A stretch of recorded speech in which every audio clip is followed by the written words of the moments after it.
नमस्कार दोस्तों, आपका एमबीज गणेश इलेक्ट्रिकल में स्वागत है। आज हम जानने वाली है पानी से H2 के उत्पादन के बारे में।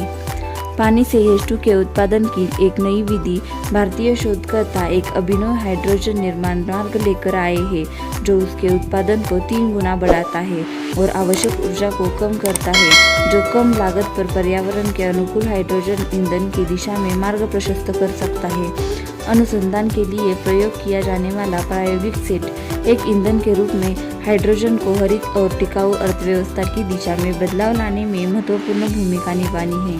कोयले और गैसोलीन जैसे गैर नवीकरणीय ऊर्जा स्रोतों की तुलना में लगभग 3 गुना अधिक कैलोरी मान होने के अलावा ऊर्जा को मुक्त करने के लिए हाइड्रोजन के दहन से पानी पैदा होता है और इस प्रकार यह पूरी तरह से गैर प्रदूषणकारी है।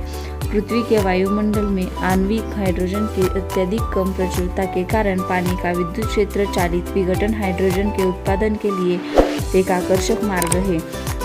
हालांकि ऐसे इलेक्ट्रोलिसिस के लिए उच्च ऊर्जा इनपुट की आवश्यकता होती है और यह हाइड्रोजन उत्पादन की धीमी दर से जुड़ा होता है।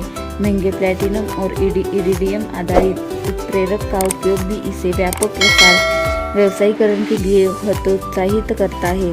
इसलिए हरित हाइड्रोजन अर्थव्यवस्था के लिए संक्रमण ऐसे दृष्टिकोणों की मांग करता है जो ऊर्जा लागत और सामग्री लागत को कम करते हैं और साथ ही साथ हाइड्रोजन उत्पादन दर में सुधार करते हैं। शोध कार्य प्रो सी सुब्रमण्यम के नेतृत्व में IIT बॉम्बे के शोधकर्ताओं की एक टीम एक अभिनव मार्ग लेकर आई है जो इन सभी चुनौतियों का व्यवहार्य समाधान प्रदान करती है। इसमें बाहरी चुंबकीय क्षेत्र की उपस्थिति में पानी का इलेक्ट्रोलिसिस शामिल है।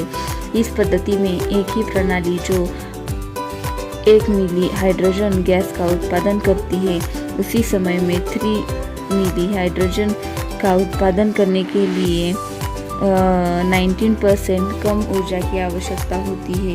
यह ऊर्जा और चुंबकीय क्षेत्रों का सहक्रियात्मक रूप से जोड़कर प्राप्त किया जाता है। उत्प्रेरक साइट सरल दृष्टिकोण किसी भी मौजूदा इलेक्ट्रोलाइजर को बाहरी मैग्नेट के साथ डिजाइन में भारी बदलाव के बिना वापस लेने की क्षमता प्रदान करता है, जिससे H2 उत्पादन की ऊर्जा दक्षता में वृद्धि होती है।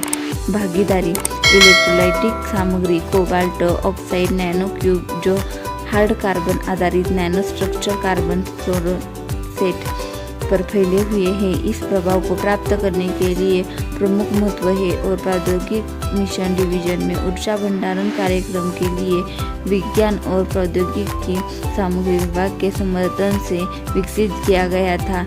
इसे DST-ESRB अनुदान के माध्यम से मैग्नेटो इलेक्ट्रोलाइसिस के लिए उपयोग कार्बन और कोबाल्ट ऑक्साइड के बीच का इंटरफेस मैग्नेटो इलेक्ट्रोलाइसिस की कुंजी है। यह फायदेमंद है क्योंकि एक ऐसी प्रणाली बनाई जाती है जिसमें बाहरी चुंबकीय क्षेत्र की निरंतर उपस्थिति की आवश्यकता नहीं होती है और लंबे समय तक चुंबकत्व को बनाए। फायदेमंद है क्योंकि यह एक ऐसी प्रणाली बनाता है जिसमें बाहरी चुंबकीय क्षेत्र की निरंतर उपस्थिति की आवश्यकता नहीं होती है और लंबे समय तक चुंबकत्व को बनाए रखने में सक्षम होता है।